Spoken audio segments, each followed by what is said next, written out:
Hello friends, welcome to Priya's kitchen. இன்னைக்கு நம்ம டேஸ்டியான கருவேப்பிலை சட்னி என்னோட ஸ்டைலில் எப்படி பண்ணுறதுன்னு பார்க்கலாமா? இதுக்கு ஒரு கடாயில் வந்து நான் ஒரு 2லேருந்து 4 டேபிள் ஸ்பூன் அளவு தேங்காய் எண்ணெய் சேர்த்துருக்கேன்.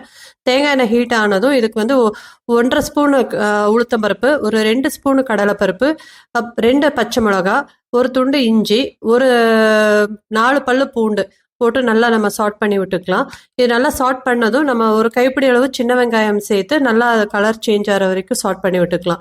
சின்ன வெங்காயம் சாட் ஆனதும் நம்ம ஒரு 1.5 தக்காளி வந்து இந்த ஸ்டேஜில் வந்து சேர்த்து நல்லா வந்து சாட் பண்ணிக்கலாம்.